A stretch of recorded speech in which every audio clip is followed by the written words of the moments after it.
Good morning, and thank you for joining us today for a webinar on maximizing accessibility for historic places. My name is Susan Lawson.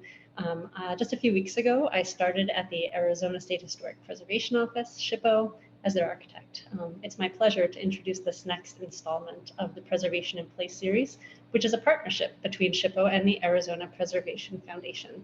It began when COVID put a hold on in-person conferences. All past Preservation in Place webinars can be seen on YouTube on the Arizona Historic Preservation channel. This presentation is also being recorded for future viewing. Before we begin, I'd like to make sure you all know about our upcoming in-person conference. Again, a cooperative effort between SHPO and the Arizona Preservation Foundation. This year's conference will be held in Yuma from October 29th to 31st. And the theme is Cultural Crossroads in recognition of our host community's historic development. We are still accepting session abstracts for anyone interested in sharing a project. For more information, I believe the link was just put into the chat thread, but if you can't view that, it is azpreservation.org/conference. Arizona is known for its excellent statewide conference, and we do hope to see you there. Back to the webinar. We have some excellent speakers, and Alesha will be introducing them. So if you have any questions or comments for them, they can be typed into the chat thread and discussed during Q&A afterwards. It's nice to meet you all. I hope to see you in person at the conference. And now I'll hand the reins back to Alesha. Thank you, Susan. Hello, everyone, and happy Disability Pride Month. My name is Alesha Adolph, and I am the Public Allies Intern for Arizona Preservation Foundation. I'm excited to present to you our speakers today, which are Heather Pressman, Michael Becherer, Jenni Sunshine, and Sherri Crosslin. Our first speaker today is Heather Pressman, and she is an educator with a passion for accessibility and inclusion. Her background includes work in education, development, and communications. She currently serves as the Director of Learning and Engagement for the Molly Brown House Museum, where she works to expand access despite the physical challenges of a 130-year-old historic house. She currently serves as a member of the organizing committee for the Art of Access Alliance in Denver, a consortium working to make Denver's arts and cultural attractions accessible to all. In this role, she helps plan and organize workshops and symposia for staff and volunteers of Denver area cultural organizations. Heather holds a master's degree in museum studies from the Johns Hopkins University, where she also teaches accessibility in the museum classes. She recently co-authored The Art of Access, a practical guide for museum accessibility, which came out in 2021 and published by Rowman and Littlefield, and is currently working on writing and editing An Accessible Past, Making Historic Sites Accessible, forthcoming in 2023, a publication for AASLH. Welcome, Heather. Thanks for having me. Let me just turn on my slides here.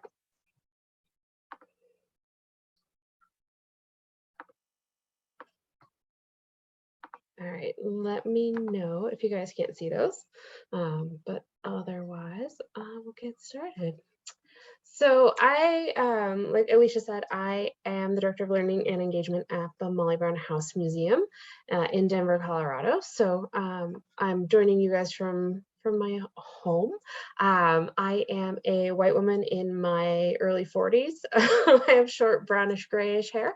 And I don't know if you can hear the fish tanks behind me, but my daughter recently just decided to get a lot of fish. So I apologize if you can hear that.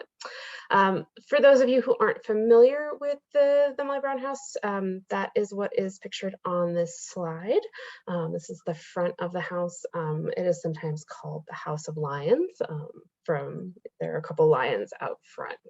So the museum, it was built in 1889. It is the former home of Margaret Tobin Brown, who most people know as Molly Brown, although she never actually went by Molly in her entire life. Her name was Margaret or Maggie when she was a younger woman. And the house was built in 1889 by a Denver architect. It's beautiful. It's a Richardsonian Romanesque Queen Anne Victorian.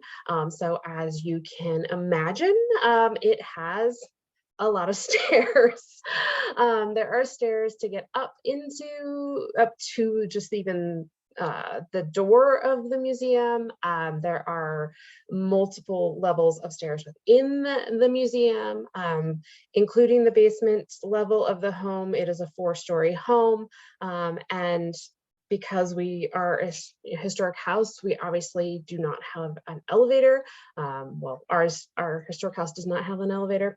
And so stairs are a big physical challenge, along with some other elements in the home. But it's a beautiful place to work. I love it. I'm lucky to be there. In 2014, we underwent a strategic plan and kicked off a capital and capacity campaign. Part of that, this was prior to me being there, but part of that was the decision was made, or a commitment was made, to make the museum more accessible. Obviously, a capital campaign is a huge undertaking, and the decisions weren't made lightly, but the decision was made to make it so that people who had mobility devices, such as wheelchairs, could access the first floor of the home, as well as the basement, which was being converted into an education center. So now if you come to the museum, you can access the entire first floor of the home. You can access the restrooms as well as the exhibit space in the basement via a lift that was put in. So part of the home had to be modified, and I'll show you a picture of that in the next slide. But again, the goal was to make the home accessible to more people. And for the first time, obviously, in its history as a museum as well as a home. The picture that is on this slide I wanted to include just because I think it looks really cool, but this was from when they were doing the construction. So in order to make the first floor of the home accessible, we had to put in the lift, which involved cutting part of the exterior part of the house, but it also meant widening the doorway into what is our study. And this is, you can see the exterior wall, and then the interior wall, and then what they filled it in with in 1889 appears to be just bits of rock and rubble. So we didn't even know that was there until they took the door frame off to do the widening. So I just think it's a cool picture to include. So that was the capital campaign obviously took a couple of years. The construction took a couple of years. So the lift was finished in about 2017. You can see on this image, so this is the back side of the house. So if you were to walk straight ahead in this photo, you would run into those lions that I showed you earlier. On the ground where you see that kind of gray concrete triangle, that is the entrance to the lift. So you can see it wasn't a huge impact on the exterior of the home. That corner is just the back porch, back part of the back porch that is enclosed. It is on the portion that the servants would have used. So there wasn't a huge impact on the historic integrity. So that was why the decision was made to put it there versus elsewhere. The other thing that we did was, now that people could get into the home, that's great and all, but they still can't visit the second and third floor of the house unless they can use the stairs. So for people who couldn't or can't use the stairs, we created what we call an access lounge. On the right of this slide, you can see sort of a floor plan with some photographs on it. That's part of a screenshot from a video that we put together. So it's an interactive video. We just used Google Slides and linked videos to the different areas which you can click on. So if you want to learn about Margaret's bedroom, you can click on that and watch a 2 or 3 minute video about that. So that is something that we have available on an iPad for people to watch while they're waiting to rejoin their tours. Prior to COVID, we were only doing guided tours. And since COVID, since we reopened, we have been doing self-guided tours, and we're now back to doing guided and self-guided. So either way, if you're somebody who is unable to ascend the stairs, you can wait in this area that we put together that we call our access lounge. So you can watch the video if you want. We've got comfortable seating for people to wait. We also have some tactile objects back there. So throughout the house, we have touch baskets, and the one we have on the back porch is a collection of things that you would see if you were up on the second and third floors. So the second floors of the home are bedroom spaces, and then the third floor is servant space, and then what is now a tea room or an event space. We're not entirely sure what it was when the Browns lived there. So we have, plaster rosettes. We have samples of the brocade that is used on the walls in some of the bedrooms. We have some pieces of molding, things like that. So things that you would see up on those upper floors that you can touch and feel and see. We also have back there a mini exhibit space. So we have included the floor plans of what the second and third floors look like, as well as one of the bedrooms on the second floor has been converted into an exhibit space. So depending on what is in that exhibit space, we are trying to do our best to recreate or replicate the experience on that back porch access lounge as well, just to make it an equitable experience. So I went through that really fast, but I'm happy to answer any questions that people have. Our goal was to, obviously the construction of the lift cost a fair amount, but our goal with the lounge was to do things that were low cost, that were easy to maintain. So we have samples of our anaglypta wallpaper. We have rolls of that, so that was really easy to include in those tactile boxes. We have, it doesn't cost that much to get those floor plans printed on something like Gator board. I think we paid maybe like $60 a piece for each floor plan. We got really lucky in that we got a grant, so we were able to buy a nicer iPad than what we had, as well as a stand that we could lock it into. But all of that, all said and done, was only a couple $1,000s. So being a small organization, we are often very scrappy, and we try to figure out ways to make things work, even if we don't have a ton of money or resources to put them together. So I'm happy to answer any questions. Thank you, Heather, and thank you. It was lovely learning more about the Molly Brown house. Yeah, thank you. And our next speaker will be Michael Becherer, and hello. And the Q&A will be at the end, so make sure if you have any questions to put them in there. Michael Becker has worked with several architectural firms in Arizona and Kentucky since 1998 and was a general contractor from 1993 to 1998. His wide range of experience has given Michael the skill to effectively manage projects from programming through final closeout.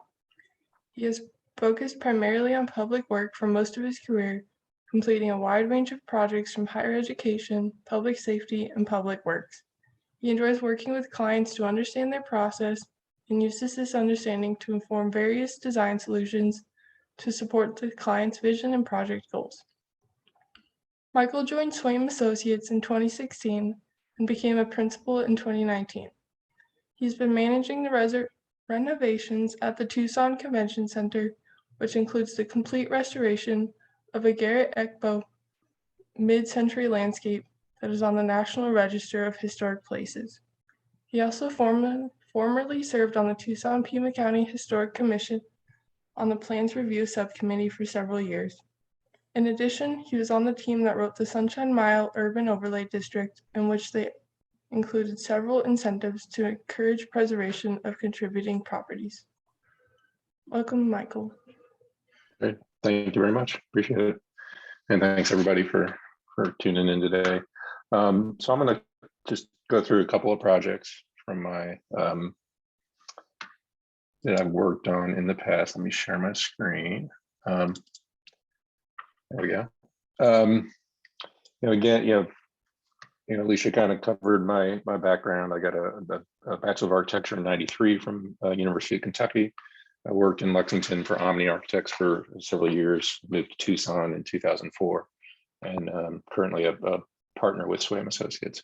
And with the Tucson-Pima County Historic Commission, I did serve on the Plans Review Subcommittee. So any properties that are in the historic preservation zones in Tucson that require review would go through that subcommittee, and we would make recommendations to the PDSD director. So, and we would evaluate those projects against the Secretary of Interior standards. So I kind of, got my crash course in, what those standards are and how it works. And really our focus and my focus on the commission was to try to, be somewhat flexible to make sure that these historic resources get used. Because I think what we know is that if a property gets used, it's more likely to be preserved. So, we try to be flexible enough to allow modifications to the properties as long as it doesn't adversely affect the contributing status. Some of just general primary issues that come into play, when you talk about preservation and accessibility, they can seem to be at odds at times, but I think, it's our responsibility, or as architects, to work towards universal accommodation and to find creative solutions. I had a professor in college that he would talk about the code and how a lot of architects saw the code as a restriction, but he always looked at it as an opportunity because it creates parameters that you have to design within. And I think preservation and accessibility add into those parameters, and then a good architect can use all of those to his advantage and find good solutions. And that's hopefully what we've been able to do with some of our projects. Something we always look at when we get involved with the project is what level of protection does it really have. I think probably most people on the call know that just being on the National Register doesn't give the building any real protection. It's more of an honorary recognition. It's really the local ordinances that give preservation its teeth. And in Tucson, they've used the National Register contributing status as the trigger the trigger where review or approval has to happen through the city. And there's only a few specific places in town where that's happened. We have 5 preservation zones, and then we have the Rio Nuevo area downtown that also has any development has to go through design review if it has an impact to historic property. Outside of those areas in Tucson, if it's on the National Register, it's an honorary recognition and really offers no protection. And when you look at the community, what are the community's priorities? Clearly, Tucson has prioritized preservation in some very clear areas in town. One thing that can be a little bit confusing in the process is you'll get multiple bodies reviewing projects. So you might have a design review and a historic review. Those are 2 separate commissions, and they have 2 separate focuses that they're going to be looking at. So it's, as an architect, it's again taking that input and sort of finding a way to filter it together and come up with a reasonable solution that's going to satisfy both bodies and then be able to be approved by the development services director. And in Tucson, that's who really ultimately makes the final decision on projects. You present these commissions and boards make recommendations, and then the director makes the final decision. So the first case study I'm going to talk about was actually one of the first projects I worked on when I joined Omni Architects in 1998. It's the Sisters of Charity in Nazareth, Kentucky. It's a convent. It's a large facility. It's their main campus in central Kentucky, just outside of Bardstown. And actually, Nazareth, Kentucky is just the Sisters of Charity campus. They are their own municipality. They have their own post office. So it's an impressive size campus. It's It's a large campus, has about 15 buildings. Some of them, spanning from the early 1800s all the way to mid-century, the 1950s and 60s. And actually at Omni, we did an addition in 2009 that I'll briefly show you. What the project really was, they had a series of buildings that hadn't been updated in quite some time, including their mother house. There was an 1850s women's college that simply they were using as dormitories, but they were never really fit up as apartments. They're simply using the rooms as they could. So with their aging population, they had priority to create, they really want to bring all of the sisters to one central location in Nazareth for them to be able to retire and provide them a good life after their life service. So they brought our team in to take a look at the buildings and begin to assess how we could modify these buildings to accommodate this very specific population that was coming in. And obviously with that demographic, there's going to be a lot of accessibility issues that we would have to address. The property itself, I don't think it was listed at the time, it may be now, but there was really no formal protection or review. But what we did have was a client that was very passionate about the property. They had been building that property over the last 200 years, and certainly wanted to see it preserved as much as possible. And really preservation was a priority. But at the same time, they also recognized that new architecture should look new. They did not want to see, because we did a new wing, their expectation was not that the new wing matched the old architecture, but that it be compatible. And I think you'll see how we did that in this case. So again, the project we had, before the renovation project, we had added the assisted living wing, which is a full assisted living facility. And then the project that I worked on, which was 2 buildings. It was an 1850s women's college called O'Connell Hall. In the subsequent years, it had been turned into dormitories and offices for the sisters themselves.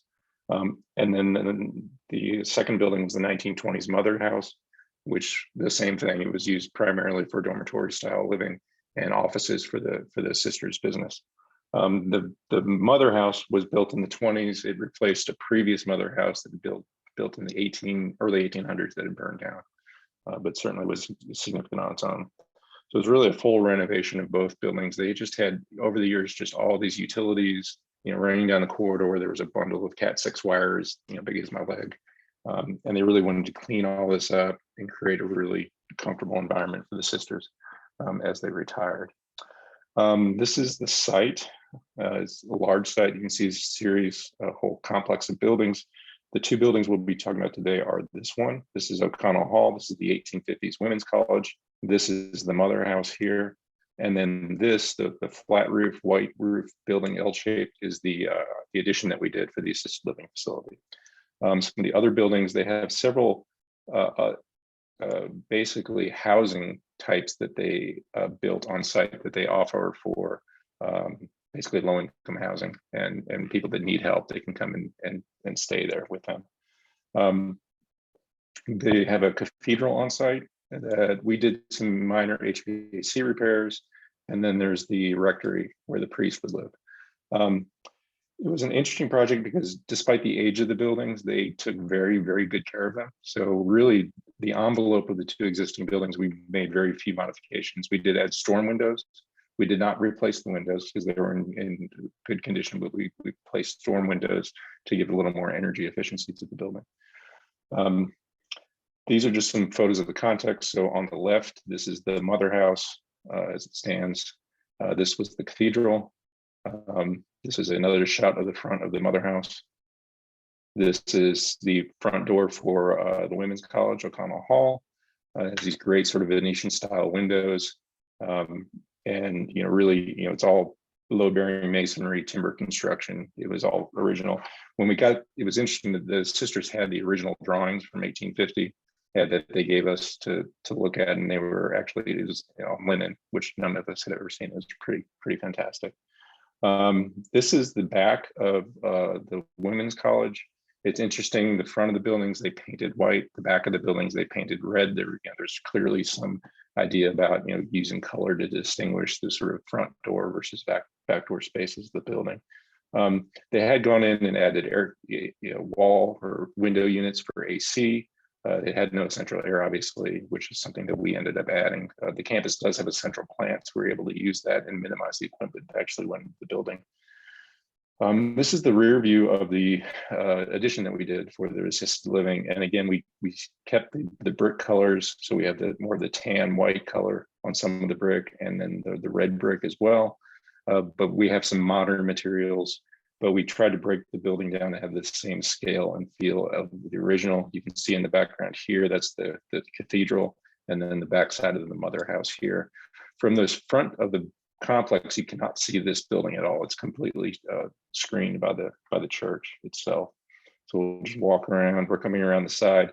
We had a connection building between the two. There's an existing stair in this end of the mother house that was not code compliant. So this element was a new stair tower that we added. This was a kind of a bridge building that had a series of transitional ramps so that we could get from because we had some odd floor-to-floor heights in the existing building, so we had to reconcile that. So we created this kind of bridge connection, and then we added an elevator in that bridge connection as well. This is coming around a little further. There's that same elevator, but you can see the articulation and the detail of the new building. And while it is clearly a new building, it is, it was meant to be compatible with the existing architecture. So this is the plan of the overall facility. What you're seeing here is this is the new assisted living wing. This is the church. This portion is the mother house, and this portion is the women's college. So again, this is 1850. This is 1920. The church is probably, I think it was about 1820s, 1830s. It's pretty early. So it was, 150,000 square feet. It was a gigantic project. We also had to do the project with the nuns living there. So we had to phase the work. So we'd move them from one building to the other building, and they would double up in rooms and accommodate us until it was complete.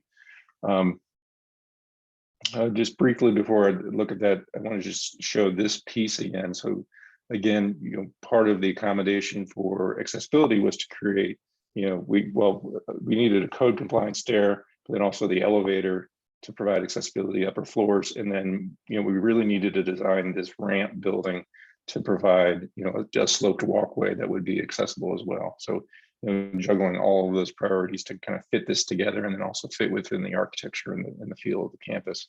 Another thing that was great about the sisters is they really valued quality, and they wanted the new building and the new additions and changes to the old buildings to be of the same quality as the original building. So this is, it's all brick veneer, it's concrete, it's a composite metal panel system. So these are all very high quality materials that should last, at least 50 years at a minimum before they would need to be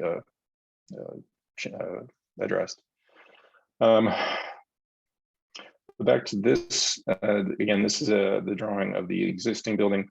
The two buildings, there is an existing bridge connection between them that was, fortunately, was accessible. The slopes weren't too steep.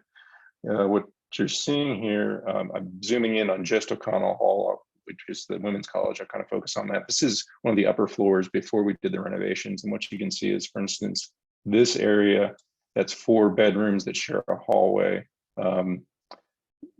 Across the hall, there was a large kind of gang restroom.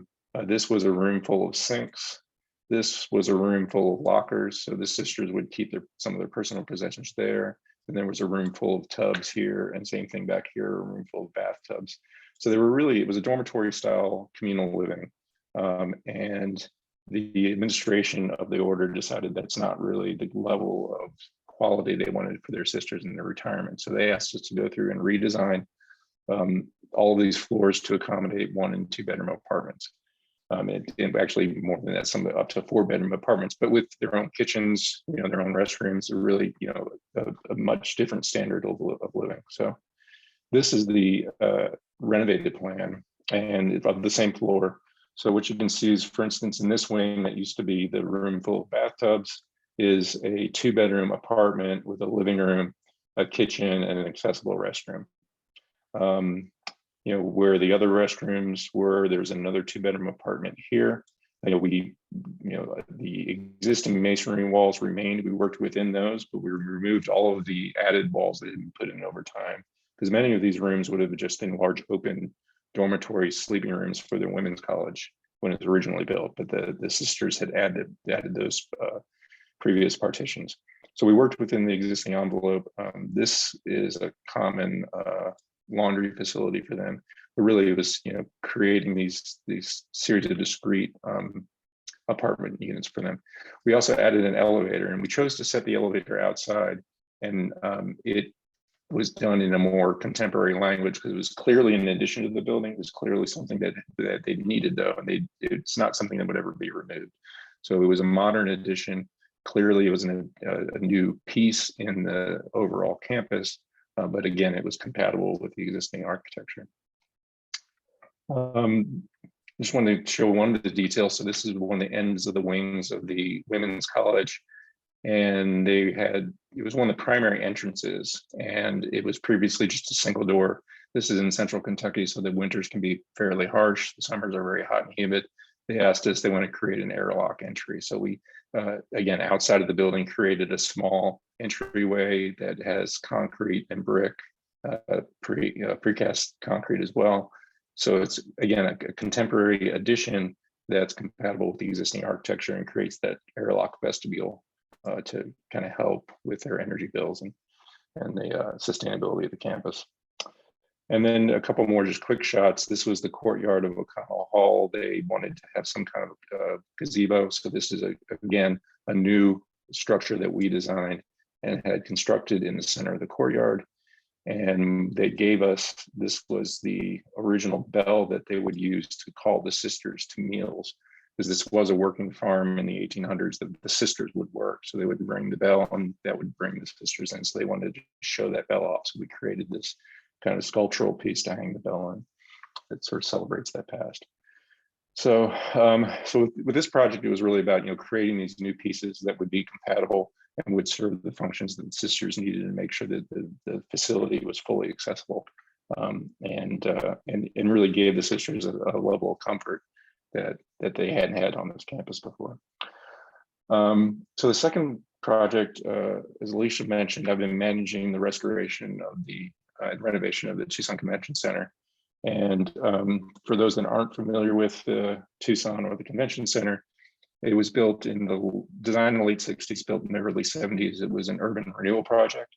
So they did tear down several blocks of the barrio to construct the TCC. It features a mid-century modernist landscape by Garrett Echo that was surprisingly intact over the last 50 years. It had been, well, I'll talk about that in a minute. I'll talk about the history of that. It has been listed on the National Register. That happened about 10 years ago. A couple of local groups did that. It was the Tucson Preservation Foundation and TCC Today were the two primary groups. The landscape was threatened with demolition at the time. The city was looking at infilling the fountain sequence. It had been drained for some time and disused. And a lot of miscellaneous pieces that had been added to the campus that were really inappropriate, artwork and some other things. So it was beginning to lose its integrity.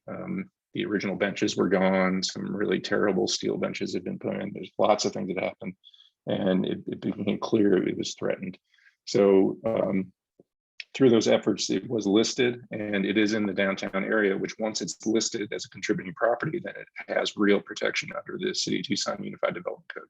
So by getting it listed, it completely changed the way that space can be approached. And it falls under that category that I mentioned earlier.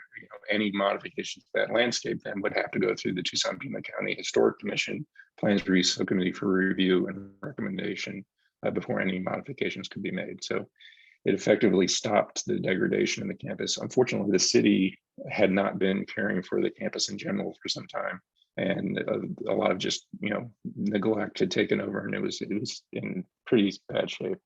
But it, through the advocacy, the registration, nomination, other people really promoting the project, including actually my wife, Lane, was with the city manager's office at the time, and she was instrumental in making sure that this project got funded. The funding for it was the total renovations in the campus was $65 million.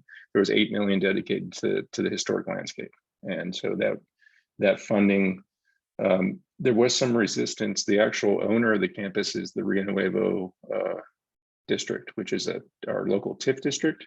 So they have a boundary around downtown where the TIF collects half of the sales tax and then reinvests that into the community for development projects. And they saw the TCC as a primary asset of theirs that needed renovation because it could be a driver for economic activity in downtown. And through the education process of talking to the board chair realized that really the TCC campus is to Tucson what the Lincoln Center is to New York, and that to have this landscape in such disrepair was really an embarrassment. So it became a focus of theirs to really make sure that part of the project got funded. And that's how the funding actually came through. So again, it was a complete restoration of the modernist landscape, including the fountain sequence. There's 3 distinct areas. There's the upper plaza, the central plaza, and there's a north walkway with a linear fountain feature that I'll show you. It had been terribly neglected, as I mentioned, and the fountain sequence was drained in 2012 and had been empty that whole time. And for a lot of people in the community, I think it was still particularly the late mid-century work is still kind of in what they call the ugly valley. It's not quite old enough to be cool yet. So when we were talking to people about our plans to restore the campus, a lot of people just didn't get it. They didn't see the value in that kind of architecture. They thought it was ugly, a bunch of concrete, who cares? So there was a lot of education that we did through the process, and the whole team did to make sure the community understood why we were doing this and why it was important. So this is the site. This is Broadway Boulevard on the north. We've got this is Cushing on the south. It's basically bounded by these major roads, Church Avenue. So this is really the site. The north half of the site is all owned by private development. And then there's a building that we also worked on that was a new hotel that was added as private development. But the rest of this campus it's a little complicated because it's owned by Rio Nuevo, who then leases it to the city of Tucson, who then has an operator that they hired that runs the facility. So there's a lot of different ownership stakeholders that we've had to work with over time to make sure everybody was informed about what we were doing. This is zoomed in just a little bit. It's probably hard to see, but it just kind of highlights the actual area of the historic landscape. So this light blue is the Tucson Community Center historic landscape, and that's what we focused our restoration on from a historic preservation perspective. This was our overall master plan, just to give you a sense of what we did on campus. And we're wrapping up these projects now, as we had previously in 2014 renovated the arena. In this project, we renovated the existing meeting rooms. Then there's a ballroom lobby and the exhibition hall down here that were built in the 80s that needed a refresh. We added some additional meeting rooms adjacent to the ballroom in the South X hall. We built 2 parking garages on site.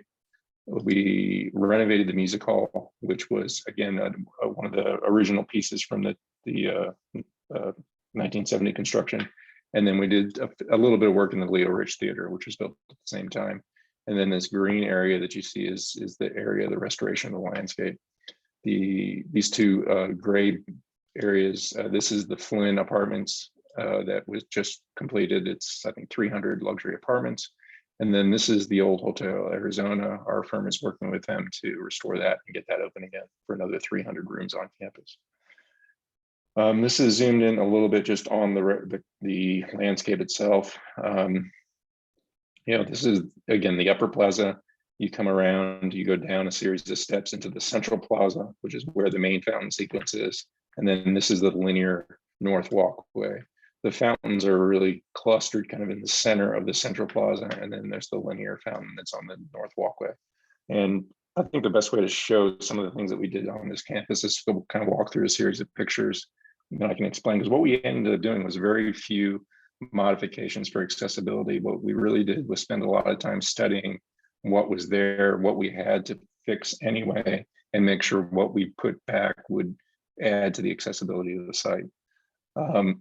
We had a lot of people telling us a lot of things they thought we should do, including tearing out ramps and filling in fountains or putting up guardrails. And we kind of just pushed back gently and said, we don't need to do all that. We can do this. We can maintain the design intent and the character defining features.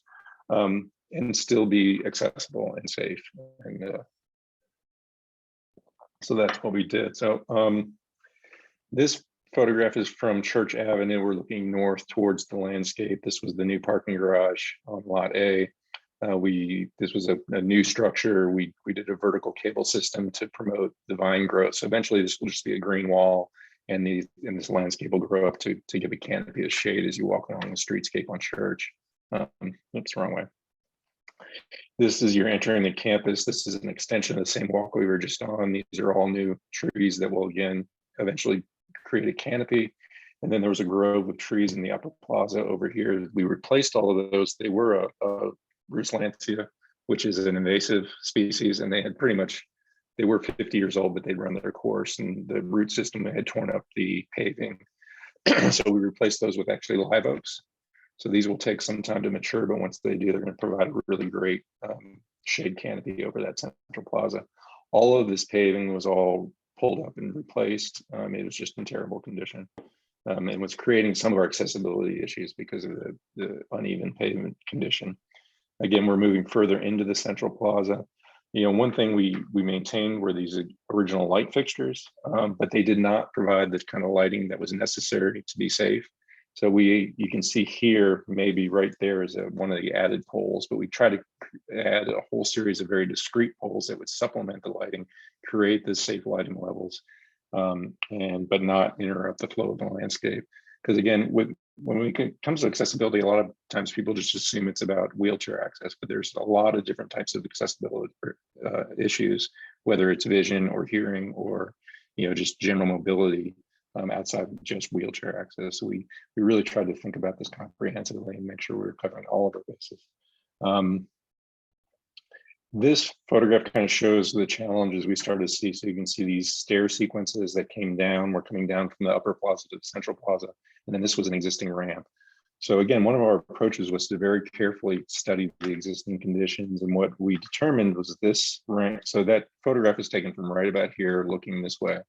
This is the ramp that I'm talking about. And after the survey and measuring it, it was determined that the ramp was actually compliant. So we had a clear, accessible path for someone to be able to come from the upper plaza. They can come around, this is all level, get on this ramp and come down to the central plaza. And we felt that was a reasonable path for someone to follow. It wasn't putting them too far out of their way.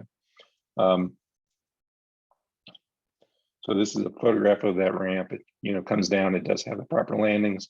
It also provides accessibility to this courtyard. We call it it's the olive patio. And so it really connected a lot of things and it was functioning. So we made a few modifications to that. This is the central plaza. You're looking west. This is the Tucson Music Hall, which is it's a great example of mid-century, sort of late mid-century architecture, really nicely detailed. You can see those existing light fixtures that I talked about. And then right there is one of the supplemental poles that we added to provide the adequate lighting levels throughout the campus. This is an existing ramp that goes down to the west parking lots. It is clearly not accessible in any way. And to make it accessible was going to cause too much disruption to the original design intent. This is all original to the 1970 construction. So we started looking around at other areas on the campus. So that photograph is taken from right about here, looking this way. This is that ramp that I was talking about that's not accessible. But we knew on the other side, this is an existing historic house that they saved from the barrio when they tore down the buildings for the campus. We knew we had to recreate this path on the north side of the Sosa Creo house. So what we decided to do is just ensure that this path is a sloped walkway that is accessible. That way, anyone coming from, this is parking lot C, worst case scenarios, they'll have to travel a bit north and then travel east to get into the central plaza. It's important to keep in mind the only entrance into the theaters is from the central plaza. So, anyone visiting the campus has to come into that space to be able to get into those buildings. So that seemed like a reasonable accommodation that wasn't putting people too far out of the path of travel. And this is the photograph of that finished walkway. So that extends all the way down and goes all the way to frankly, all the way to the street to Granada. So you're seeing the Sosa Creo house on the left side there. And then this is the Tucson Music Hall on the east side. Actually, it's been renamed the Linda Ronstadt Music Hall recently. This is back looking at the Central Plaza again. These are just this turned out really great. I just want to share a few photographs of the fountain sequence as it's been restored. But what you can also see is one of the only modifications that we made to the landscape, and I'll talk about that in just a second. But we restored the original benches. These were made from a thermally modified ash, so they're made to withstand the desert environment. The pots were replanted, again, new trees, and the whole fountain sequence has been restored and is now full of water and running. In the background, you're seeing the Flynn apartments, and then this is the old Hotel Arizona, which you're seeing off to that side. This is just another photograph. This is another one of the fountains, just typical classic mid-century fountains. We did get a lot of questions about fall protection and guardrails.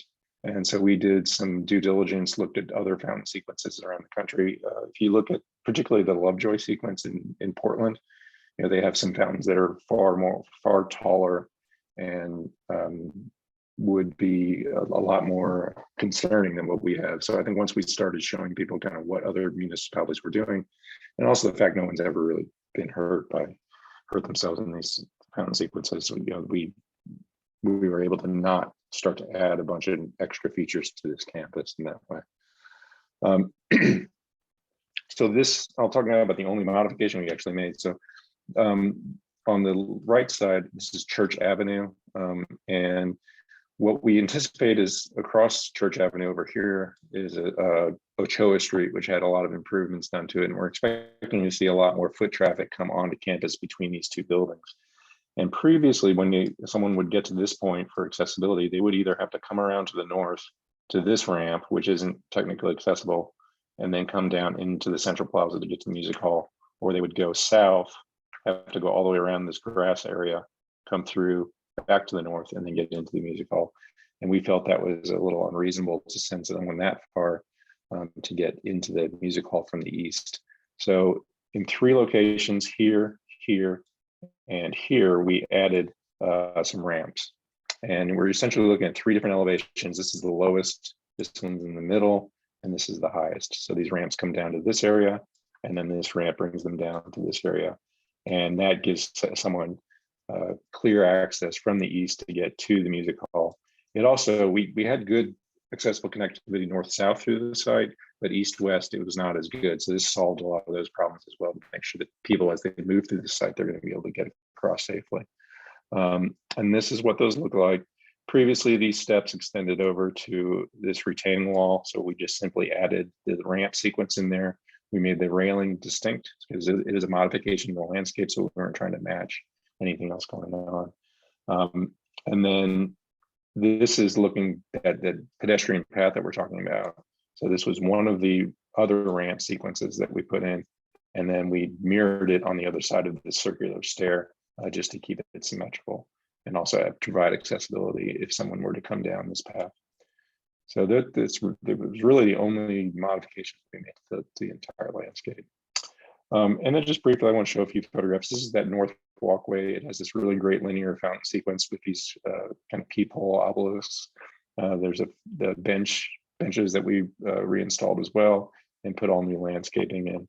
There was a building here that was torn down, and our firm is currently working with the property owner who also owns the hotel on a multifamily project, mixed use project that'll go on that site. As we walk down, these are some great little bubblers. They weren't running when I took this photograph the other day, but they usually are running. These are the little close-up of these obelisks. We were able to save those. Those are original from the 60s. Most of the flat work concrete had to be redone. It was just too deteriorated. So all that was redone. And when it comes to accessibility, this is where we started. It kind of falls apart a little bit.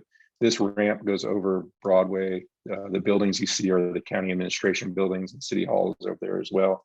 This ramp was not part of our project or part of our ownership, so we're not able to really address that.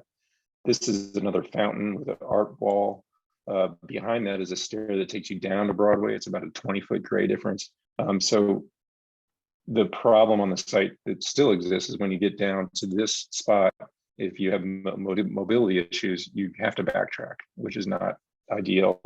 What will happen with the adjacent project that we're working on is And this is that same sequence. So we were looking this way. This is that end fountain with the stair going down to Broadway. This was that ramp, the big bridge that goes over to the government complex. And this is the site of that multifamily project I was talking about. The way we're designing that with the owner is the front end of this on Broadway will be another plaza that'll be down at the Broadway level. And we're going to be able to provide a ramp right here that then will allow someone with mobility issues to get down to Broadway and be able to continue moving through the city.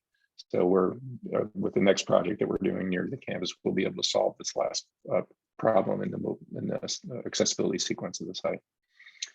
And this is kind of where that happens. Like I said, this is a little bubbler fountain with an art piece. This is all original from the late 60s. And right here is where we'll put that new ramp in that will give people access to Broadway, which you can see down there. And that's all I really have to present today. It was, both projects were hugely rewarding. The sisters were, when they started moving in, it was pretty amazing how excited they were and grateful. And with this, the landscape, a lot of those people that didn't get it, they walk through now and they'll come back and say, I get it finally. I see what you guys were saying, how important this is. So with that, thank you. Thank you, Michael. That was a great presentation. Our next speaker is Jenni Sunshine, and she is board president and acting executive director for Valley of the Moon, the whimsical immersive historic storybook district and landscape in Tucson. Jenni's multifaceted professional experiences include psychology, federal court management, tribal community work, and service as an Oro Valley Historic Preservation Commissioner. She did her undergraduate studies at Rutgers University, completed all but her dissertation for a PhD in psychology at the University of Arizona, and achieved a leadership and management master's level certificate through graduate school at USDA. However, her primary teacher in creative adaptation for historic site inclusion has been hundreds of disabled folks visiting Valley of the Moon. For the past decade, Jenni has honored Valley of the Moon's original intention of promoting kindness to all by improving the equity of experience for all visitors by focusing on the human interface and minimal intrusion, low-cost solutions. Hello all, thank you for viewing this webinar. I'm going to go ahead and share my screen here.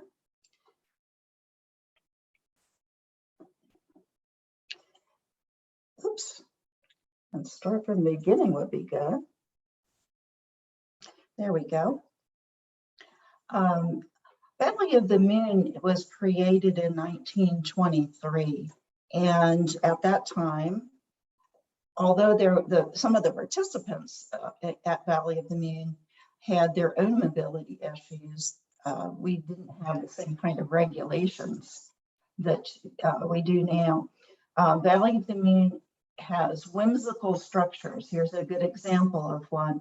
It's the Wizard's Tower, and in front of it is another example of some of our challenges. We have always been a place where we have programming. The programming you see here happens to be a play, and those little ones are actually very considerate of the landscape and the historic structures, but you could see that there could be some challenges with a small nonprofit with very little funding to be able to keep the buildings up and also to make this an enjoyable experience for all the participants. I wanted to introduce to you one of the folks that have come to Valley of the Moon. This gal, Rose, came as the wife. She got married in the hospital. She got proposed to in the hospital for tuberculosis to our caretaker, Frank, and moved to Valley of the Moon sight unseen to get married. She was severely disabled because of tuberculosis and rheumatoid arthritis. So her comment coming to Valley of the Moon was, I didn't get to see much of Valley of the Moon as I was carried in the stretcher head first. I saw everything as one would see on an observation car on the train. The observation car of the train is the last car. And I had to be carried in a roundabout way, different from the route most people take to tour through Valley of the Moon at night. This brings me to what my task is today, which is to explain a little bit about how Valley of the Moon approaches accessibility to landscape with a very small budget. We are a recognized historic site. We were actually on the Arizona Historic Register first when that was still active. We're on the National Registry. We are a Tucson Historic Landmark, which means that if I want to tear down a building, I need to get full vote of mayor and council to be able to do that. We volunteered for that. We do use the Secretary of Interior standards for repairs. So, and we were also a historic American landscape. With this kind of information, a person wanting to improve accessibility has a lot to work with. One of the things that you could see with this gal Rose, she's being brought in probably because they wanted to speak to her. They put her head first on this when she was being carried on this stretcher. But all they had to do is flip her around, put the feet first, and she would have been able to see Valley of the Moon at the same instant that her companions did, improving her, not only her interaction with the landscape, but her experience of enjoying exploration of the landscape with her companions.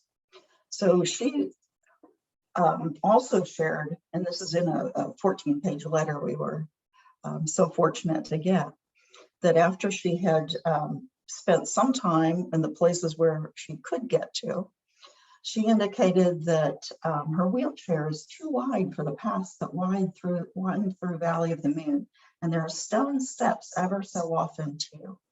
But a couple of Sundays later, I had a bright idea. With 2 kitchen chairs, Frank carrying me from one to the other, I saw every bit of Valley of the Moon, and I loved every bit of it.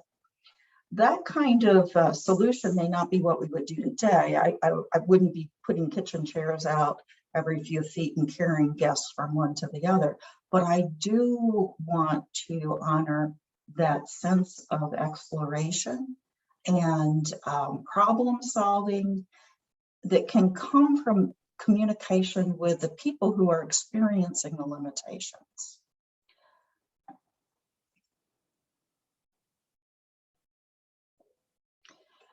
One of the reasons Valley of the Moon has a particular need to get folks up close is that a lot of our structures are wee fairy houses.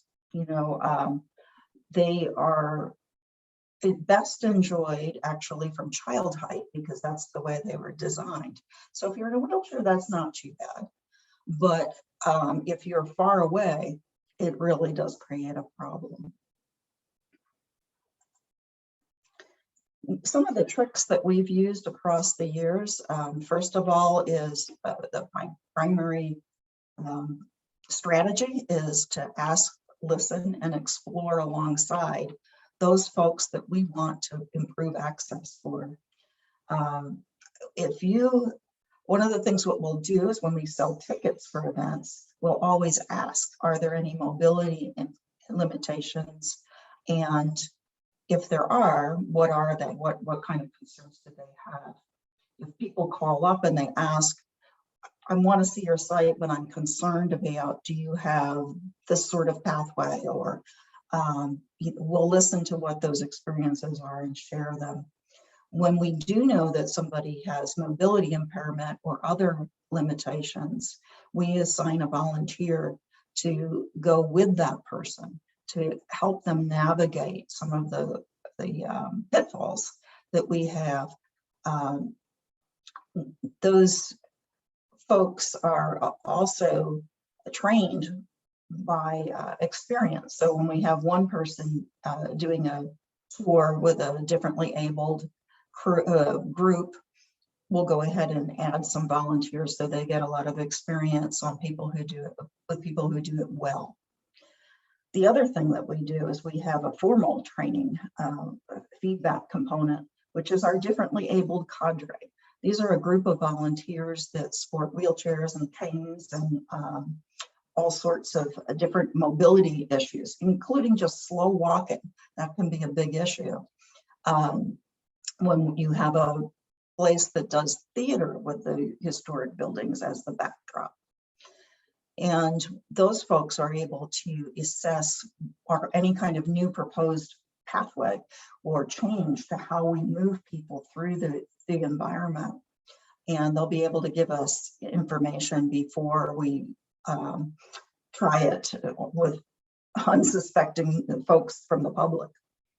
One of the things that we use very extensively is soil cement to smooth out thresholds and bumps. We have a J.B. Mason, a wonderful man, David Ubetta, who is the head of our historic preservation department. And he's taught us how to use soil cement as a removable fix to different problems that doesn't cost very much money at all. We also have specific programming that honors a variety of limited people with limited mobility.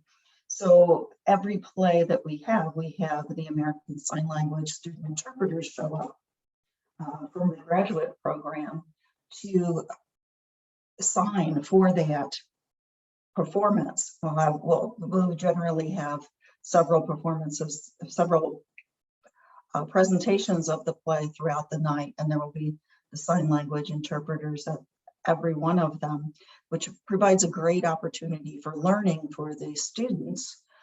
It's not often you get to be an interpreter for actors in the middle of a theatrical performance. And it's also something our audience looks forward to, both those who are hard of hearing and also folks from the community are interested in seeing what this is like to be in a play where there is sign language interpretation.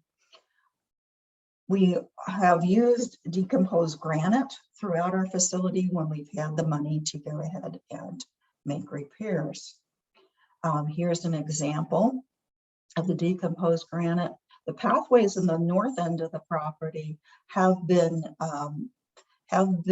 improved. We've made them, some of them, wider, and we have also put the decomposed granite down. We find that is really a great solution because it doesn't create erosion problems that you might have with asphalt or some other material. And one of our critics said it best. This person said, "Hey, I heard that you spent a lot of money on pathways, but you know what? I don't see that you did anything different. Still looks like the same old dirt paths." And to me, that was a big compliment because it meant that our activities did not deteriorate the experience of the landscape at Valley of Moon. We came upon this solution because both that we didn't have a ton of funds, but also because we were lucky enough to get a landscape architecture student doing a school project to work on accessible pathway planning for us. And this fellow was sporting a wheelchair himself and came out and had everybody sit in wheelchairs and try to navigate our existing hodgepodge of brick and other pathway materials, and to see how difficult it really was. One of the things that I would mention is that doesn't mean our pathways are ADA pathways. We oftentimes will have people who want to make proposals to some of the work that we're going to have done, and they'll talk about putting the ADA pathway here. We do not always have the ability to meet the numerical goals of the ADA Act, so that in this picture you can see that on the left-hand side, that pathway is actually too small. It does not meet the goal of the Americans with Disabilities Act lays out as far as how wide it should be. However, I've not met a person in a wheelchair that can't get through there. And it allows us to improve access for folks and improve the experiential equity for the folks without destroying the experience of the landscape. So that we're not tearing things down and replacing it with something that's really screams out eyesore. But it does serve the guests. This is a good example of a picture of folks that are able to watch an act in a play, and they're all together. We don't have a separate viewing spot for this area. And that's our goal, is to have everybody together and have everybody able to see things from the same area. The ADA does acknowledge that some features can't be changed without threatening or destroying the site's significance. And so, for example, this area here, that's a terrible slope that goes, at concrete there is above a man-made cave and beneath an archway that is called the Dragon Archway, which has teeth. So if you raised up the soil underneath that archway, you'd be having people hit their heads. If you dug down, you would fall down into a cave. We do have plans for those sorts of major areas. This is our plan for that, to fix that area. It would be a great improvement for accessibility if we had a new pathway that went behind that particular building, which is a 1923 thin shell concrete building. It would allow everybody to see the back of that building, and it would become our new primary pathway. So it wouldn't be the wheelchair access, it would be the primary access for that area. We are pretty adept at making individual fixes for things. We had a lot of restoration activity happening at the Adobe house, which you can see in the upper left-hand corner there. We had to put some kind of barrier so that people visiting the rest of the site weren't inundated with construction sounds and views. So we put a whimsical door fence up there, and we designed it so that we could open some of the doors. And that way, that area above the doors, which is really accessible to folks in wheelchairs, could be used as our VIP viewing area for an area that's below. And this is an interesting thing, because for this particular site, we use it for one of the scenes of plays that we have. We generally have 11 different places throughout Valley of the Moon that will have scenes for a play, and people will walk through through the environment to get to these scenes. And the VIP balcony area is actually one of the best sites in the house, one of the best seats in the house. So that does provide a great experience for folks that we kind of stumbled on by having to deal with the construction process or reconstruction process, I should say. If you look at the line in the center there, there's a string of lights, and we have over there, you can barely see it. It's right next to that slopey area that we saw in an earlier picture. And that is another scene that's difficult to get to for people who are mobility impaired. So what we do there is that we have the actors over there. When we do rehearsals, I'll go to this accessibility door, I'll open it up, and I'll start saying, I'm an old lady, I can't hear you. You have to speak louder. This teaches the children a goal for their projection. All theaters teach projection. It also teaches the children that when they see that accessibility door open up, they're excited because now they have the ability to help somebody who might not otherwise have a great experience for that scene. And instead of staring at people in wheelchairs that come through, well, I find our young folks are really happy to be able to help. I would want to note that we only have a limited time here. We've been talking about mostly impairment of mobility, but that isn't the only challenge to enjoying historic places. Some of the other challenges are low vision, cognitive limitations, behavioral issues.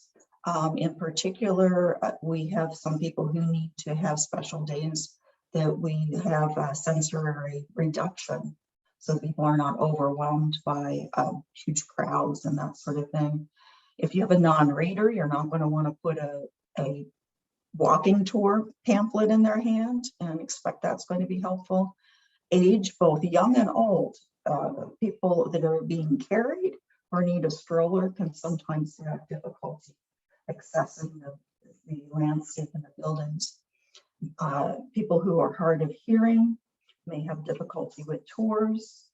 And then folks with balance disorders of all kinds can have problems. I want to just show you one more plug for the willingness to discuss things with people and listen and learn from our guests of all abilities. And these are this is a group of folks who are intellectually challenged, adults. Most of them have wheelchairs. And we have some goofy golf structures that years ago were brought in and are in the front part of our property. Not considered part of our historic district, but kind of fun to explore for some folks. And the goal that we have sometimes is to as an icebreaker, is to tell people that I have a friend, Spooky Tree, who has a big problem. Spooky Tree is the nicest tree in the park and really enjoys people coming and saying hello and having friends. But because Spooky Tree looks different, Spooky Tree has two faces and is rather large, people are afraid of them. So who wants to come and show Spooky Tree some love? Well, our folks in this group not only showed Spooky Tree some love, they created a new experience for us. What they did is that they realized that all of the wheelchairs could fit in the side mouth. And what they did is they made kind of a game of individually going into Spooky Tree and having a ta-da experience where we would clap and take pictures and congratulate folks for being able to be Spooky Tree's friend. And in that experience, most of the folks, there was only one wheelchair that was particularly large. They managed to get through there. And I did want to mention that one of our founding philosophies that we still live to get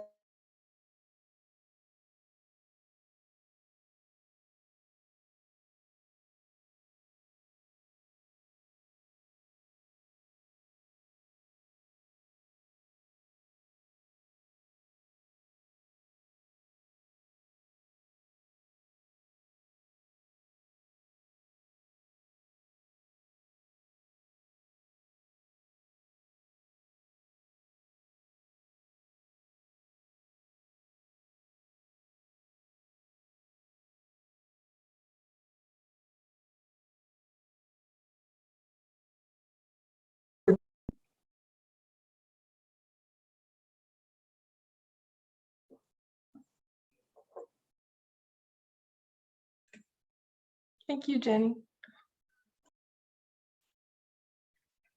Our final speaker is Sherri Crosslin from Mcfarland State Park.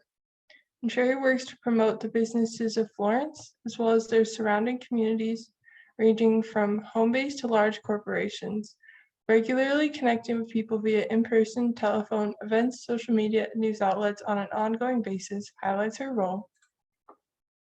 Welcome, Sherri. Good morning and thank you. I am grateful to be part of the Arizona Preservation Foundation meeting today. So, and I am honored to hear from everybody else on the panel. I'd like to visit all of your places and especially Valley of the Moon. I think that sounds quite interesting. But I will start with Mcfarland State Historic Park, which is where I work. And this is as I said earlier, a historic building. 1878 is the oldest part. And it's made of adobe bricks from right here in this area, less than a mile up the way, which is now home to the Windmill Winery and a couple of gardens and things like that. So there was a brickyard there. And then the lumber from the building was obtained from northern Arizona. But this building served as many things. It was a jail, a sheriff's office, recorder's office. It was also a hospital and surgical center at one time, DA's office, and a historic courtroom. So we work really hard to preserve this building, again, with a low budget, as many of you have mentioned. So we've gotten creative with our programming and ways to help preserve the building and access funding. So back in 1979, then Governor Mcfarland, he bought the property and donated it to Arizona State Parks. So this building is managed through an intergovernmental agreement with Arizona State Parks and the town of Florence. So I'm grateful for the support from both. The part of what we do here is to promote tourism from the front office, which used to be the sheriff's office. And then now in the former jail is a gift shop. And we are locally sourced with a lot of home-based businesses, and then some of our businesses out on Main Street. And then also we have things from Arizona State Parks. So it's a really unique place for people to come, and it helps us bring visitors to the area. And then again, promotes other businesses. So then in our historic courtroom, that is the part that is the difficult area for people to access with mobility issues, i.e. wheelchairs. So what we do is we have double doors in the courtroom. So we have a ramp outside on the porch. We have a historic covered porch. And so then we work, we open the double doors and provide access to the people with wheelchairs. It's sort of a landing platform that they can go to, so they can visit the courtroom, and then they can also visit the POW exhibit, which is really quite popular. And then when they're done, then they can go back out onto the ramp and then come back down through and tour the whole rest of the building. So there's not any area of the building that they cannot access. It just takes a little bit of creative thinking to get them around. And so then we have a courtroom in the back, a courtyard in the back area. And so we have picnic tables there, and then we have pathways where people can access with wheelchairs as well. So it's just a pleasure to be here talking about this historic space. So one thing, like I said, we do is work to promote tourism. We have all sorts of things for families. Even our lead docent, Susan Jackman, she created a kids courthouse connection where there are hands-on activities in each room for each exhibit. So it's a way for people to be able to interact with the exhibits. And so it can be an adult that wants to touch it, to see what an adobe structure feels like. They can touch one, or they can vote on their favorite part of the courthouse. So it's sort of fun for people to be able to do things like that. And then we also have the Arizona State Park Junior Buddy and Junior Ranger programs. And so the Buddy one is for the younger children up to age 3, and then the older program, the other program is for the older children ages 6 to 12.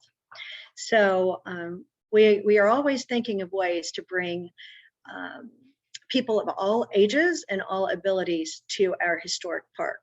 and then further to promote our outerlying businesses, restaurants, shops, attractions, and such, because I think cross promotion is really important. It's part of what I do on the special event side and the Chamber of Commerce side of things. And so that's what it's all about in my mind. But one thing that our director, Roger Beatty, implemented was the certification of us being a certified autism center. So here at Mcfarland State Historic Park, we obtain training through the International Board of Credentialing and Certification standards. So it's IBCCES for short. But the certification process was something that myself and our other employees took.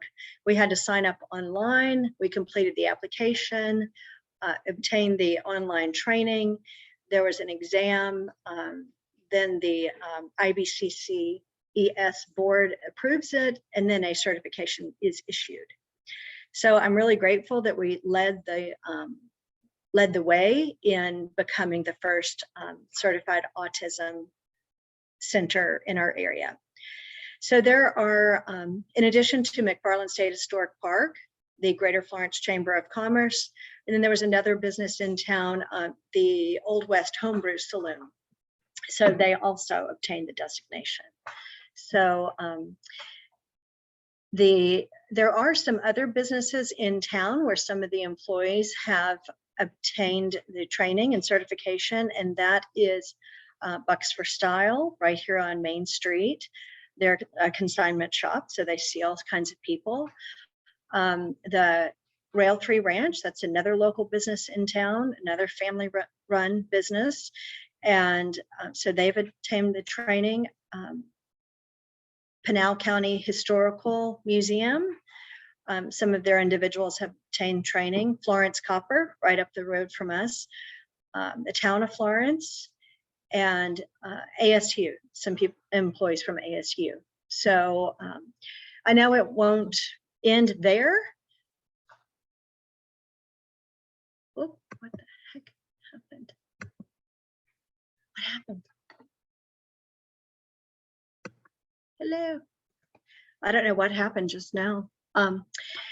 But I know that more people will obtain training. And in fact, we have had people that have called Mcfarland Park here to find out the process.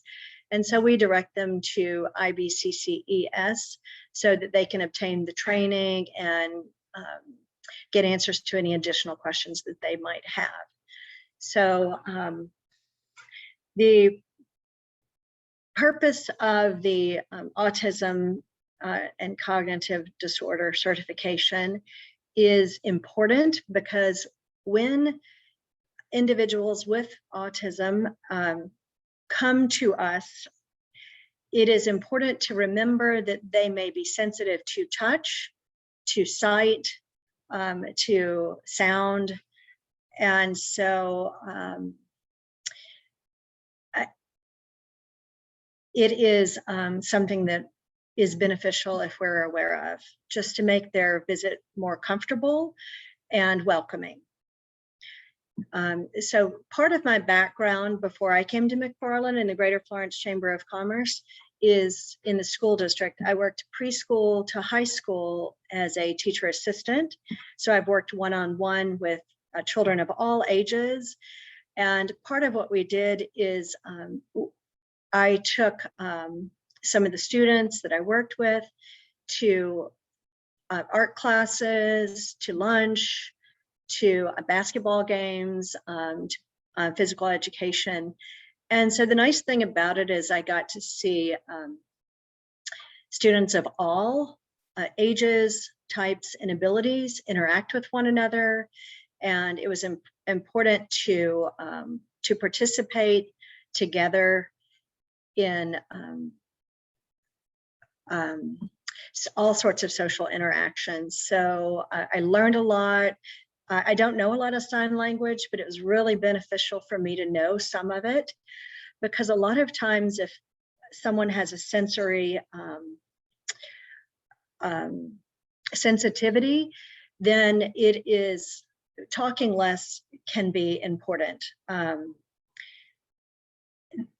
Even sometimes when I worked with students with, for lunch, I would get sign and say please and thank you, and they would do that, and it kept them, at ease. So I actually benefited greatly from my position working in the school district. So, and then I take those things that I've learned there into my position here. So for instance, sometimes we've had individuals come into our park and they can be agitated right from the beginning. It's a new experience. There may be other people here. And so I don't necessarily talk a lot to them. I just sort of watch, and if they need something, then we're available. So one other thing that I've noticed is that speaking just clearly and softly can be beneficial as well. So one benefit regarding IBCCES training is it helps with regard to workforce development.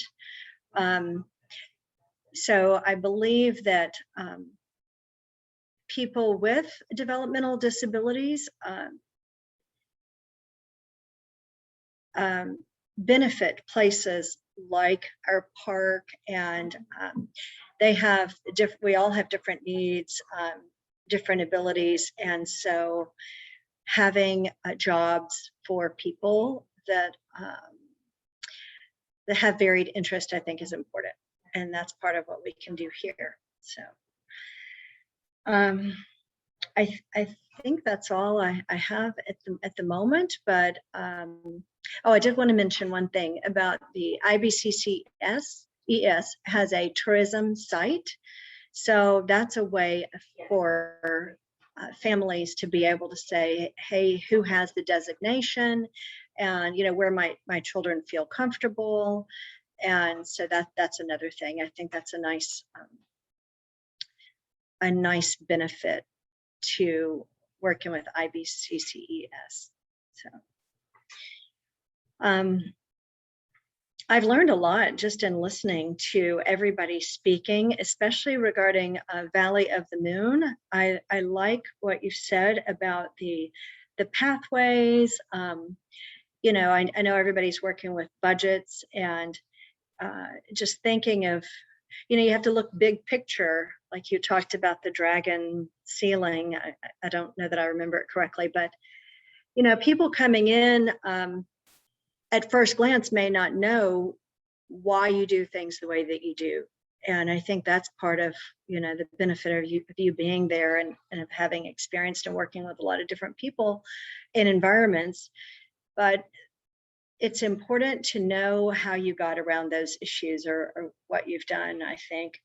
And then I like the idea that you assign a volunteer with someone if needed, or potentially have special days where you can have groups that may have sensitivity issues that come in. I like the idea of the spooky tree where the people with the wheelchairs can converge and even go through the area and just feel totally welcome and have fun. And that's what it's all about, really, is we learn more when we're having fun, and we want to come back and tell other people about it. And that's really what we're all about here at Mcfarland, is working to have a welcoming environment where people can learn about history, gain information about our local area, surrounding areas, and even other parts of the state, and even other states. So I just appreciate the time, and I thank you for your interest.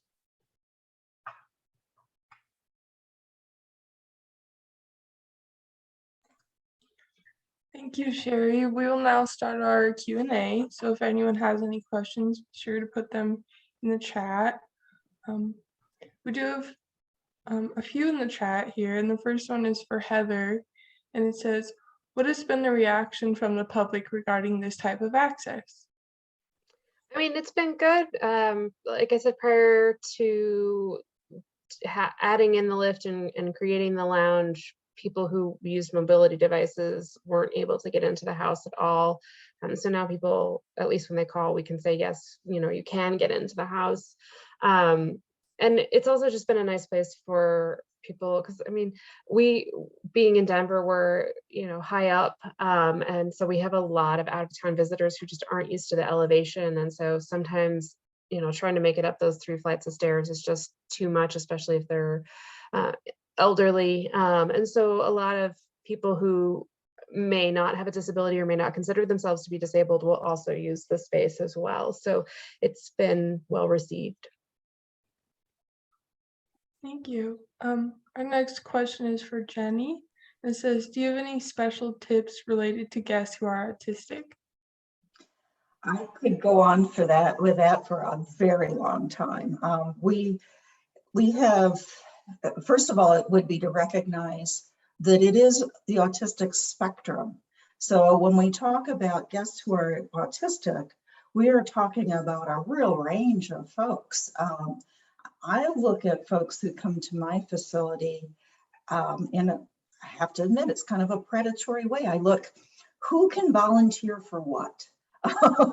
Is there anybody here that has experiences or has abilities that I might be able to incorporate in my crew of volunteers? And that could be the differently abled cadre, but we don't ask people what their diagnosis is. So I'm at a little bit of a disadvantage, but I do believe that on our board, we may have people who identify as being on the autistic spectrum. So you have people that range in their abilities. And so that's the first thing, is to figure out who is in front of you and what do they like to do? What are they good at? What do they want to do? You could have somebody there that they really like to order things, and it bothers them that they're not, you have things that are disordered. Or you could have them help you with a tour by helping order where people are, that sort of thing, or even lead the tour. Or you could have somebody who really doesn't want to have much contact, or they don't want to have any, anybody coming up on them or that sort of thing. You need to respect what that person's boundaries are. You need to figure them out and respect them. That's kind of your job. But we have an advantage because we have a theatrical component where people can learn theater for free, and we have a motto that is, everyone who shows up belongs in our play. And so it doesn't matter if you're somebody who's on the spectrum, or you're somebody who has severe Downs, or a totally blind person that has a caregiver having to accompany them. If we don't have a part for that person, we just wrote the play badly that year, so we have to amend it so that that person does get a part. And so we find that people on the spectrum particularly are great, because now they have a role, right? They might have been socially awkward before, but now they're a pirate. So we have folks that are really flourish in that environment, and then they can go from being in a play to understanding the details of why preservation is important. So I could talk about that a long time, but what I would really encourage, if anybody's interested in what we do or wants to see it, you can go ahead and contact me. You can find my contact at TucsonValleyoftheMoon.com. It's all over there. If you email wizard@TucsonValleyoftheMoon.com, you'll get me.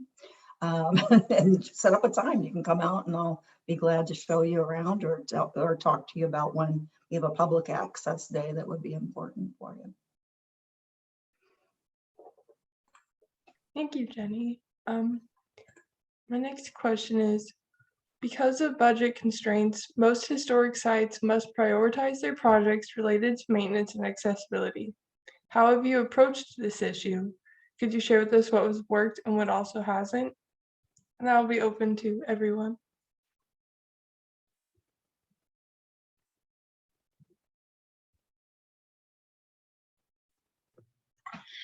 I can just touch the tip of the iceberg on that one. But one thing that we've been really working with this past year especially is our volunteer base. So we are, this is a huge building. I don't even know the square footage. I probably should. It's just extremely big. And so we have an outdoor porch that wraps around on the front side of the building, front and sides, and then on the back, as well as a courtyard.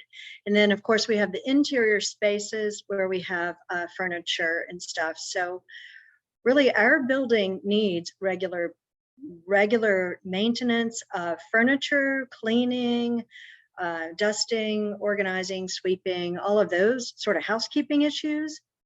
And then also we have the landscaping part with trees and things like that. So we have been working with all sorts of groups, volunteer groups, individuals. So when people come to our events, we have things ranging from working with brochures to dusting to all types of volunteer possibilities. And so that's one thing that we've been doing is with regular maintenance, it is helpful in the long-term health, if you will, of this historic space. And then regarding the, we just had a railing put on that was done by the, in conjunction with Arizona State Parks, the Arizona Correctional Industries, and the town of Florence. So that collaborative effort enabled us to have hand railings, along our sidewalks. So, just like all of you have mentioned, we have to get creative in how we approach what we do and sort of, work with volunteers and different people that can help out. So there you go.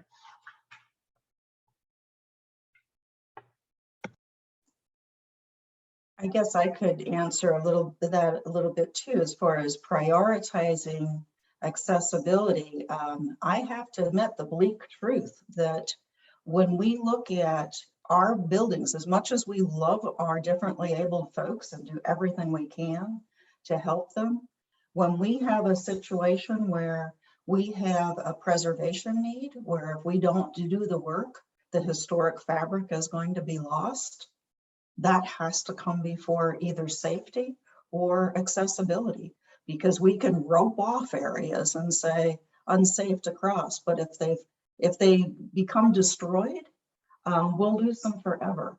So it is a real problem. And I think one of the things that we've done is that we've spent more of I've programmed more of my individual time to grant writing to try to get the resources, new resources, because we need it all. We need preservation, and we need accessibility, and we need safety. Yeah, I think, just to add on, it's about just establishing the priorities. And I think, even what Heather talked about with that property, what are some modifications you can make that are going to have the biggest impact for the most people, and kind of start there. And then you work your way in, and like Jenni's talking about, they can get people down the paths, and then if there are some areas they need assistance with, maybe that's something you deal with a different program, or you defer, until you can afford to do some of the work. But it's not easy. I mean, obviously with particularly nonprofits, with limited budgets, it can be really difficult to have to make those decisions. But at the end of the day, I think, if you can determine what those things that will have the biggest impact for the most people, that's really where to start. Yeah, that's kind of the focus of the book that I'm working on right now, is what are some low-cost creative ways that you can offer access in various different ways for different populations that are going to take into consideration the historic integrity and what you can and can't do, but trying to keep them low cost. So there, for example, there's a garden that's going to be featured in one of the chapters. There are organizations big and small talking about some of the things that they've done to be creative and be able to keep their historic sites historic, but still opening them up to more and more people.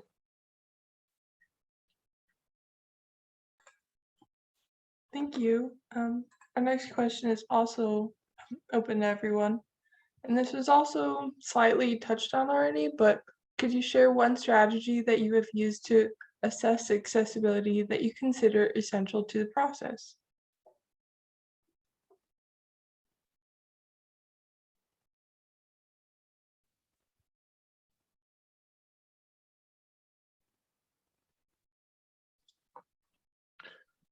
I mean, that's tough to say one thing, because it really, you have to look at the site comprehensively, and there's so many different aspects of it that need to be considered, from, like we discussed today, from lighting to cross slopes to acoustics.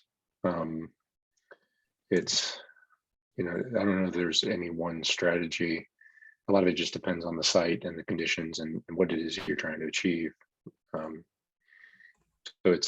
unfortunately, it's more, for me, I think it's more of a case by case basis to understand. You know, you have to take a look at what the problem is, and then begin to look at the features that you're trying to preserve, and then find a way to work within those parameters to create the accessibility. And whatever that is, like I said, it may be lighting, it may be, you know, it's not like we said a few times today, it's not always just, you know, mobility. It can be a lot of different things. Yeah, I would say it's, you know, I always try to start with low hanging fruit, because those are usually easy and low cost. So you know, what can you do that's not going to take a bunch of time and not going to take a bunch of money? And you know, anything that you do is going to make more people feel welcome at your site. And to me, that's the underlying reason why we want to do all this, right? Is you want people to come and you want people to experience the history that you have, and they can't do that if they don't feel welcome. Well said. I think that one of the things that I would consider the primary strategy that I use is just observation. How are people using the space? Where are they getting tied up? You know, what groups seem to be having more trouble? What groups want to leave pretty quickly after they arrived? And can you get information from them about what happened, so that we can look at what are the real barriers? Sometimes we've identified things of, oh, we really need to take care of those steps, but to find out that no, nobody thinks we need to take care of those steps, because there's a pathway that's a ramp right nearby, and they don't mind going to that ramp. They're fine with that. So that's not something we need to prioritize. So it's really how the space is being used, observing.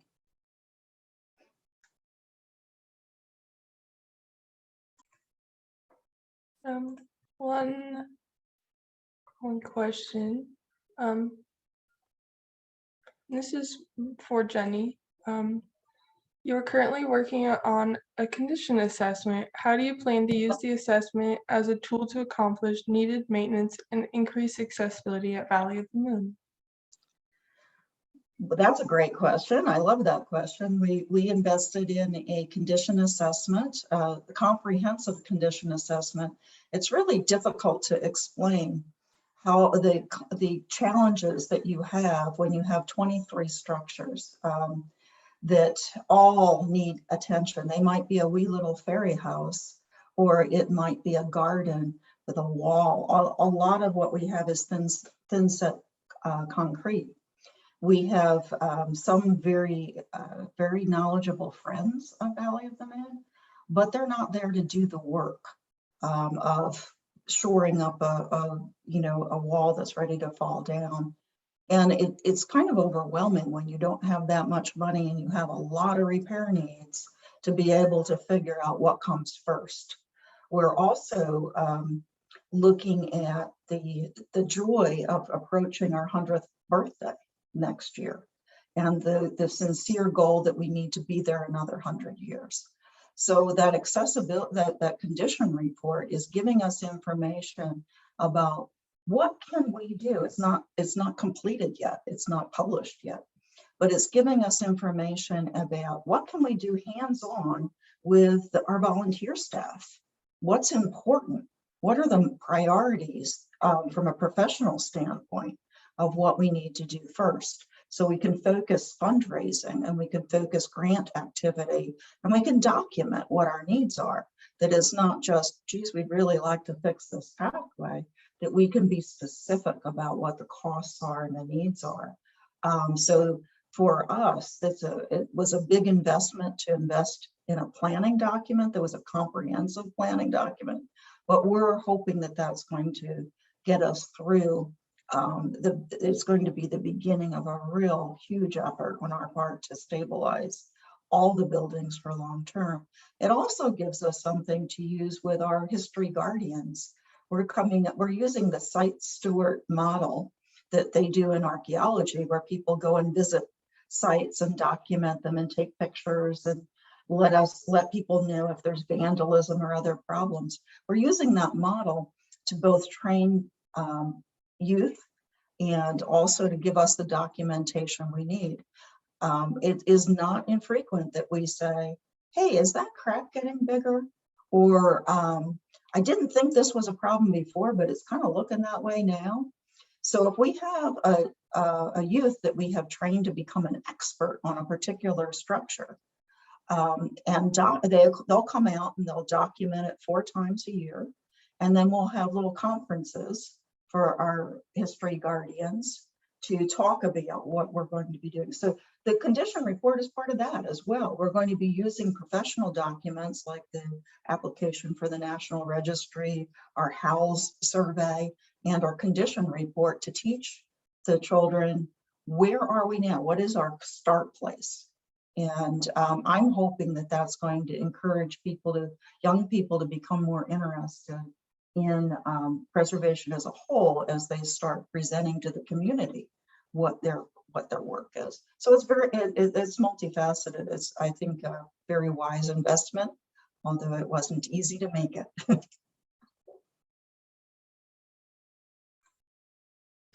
That was all the questions that we have. So I thank you all for coming today, for presenting, for spending your time here today. I'm going to put a list of additional resources here in the chat if anyone would like to use them. Reminder that this webinar was recorded and it will be up on our YouTube channel, which is Arizona Historic Preservation. And like I said, I included more resources in the chat, and be sure to catch our next webinar, the Recognizing and Interpreting Historical Materials webinar on glass and bottles on July 21st. Will be hosted by the Forest Service and the SHPO, the State Historic Preservation Office. Here's the link for that. There'll also will be more information for that on our website, and you can register as soon as you would like. Thank you all and have a great day. Thank you, Alesha. You made this a joy being involved in the webinar. Yeah. Thank you, everyone. I appreciate it so much. Have a great day. Thanks. Thank you.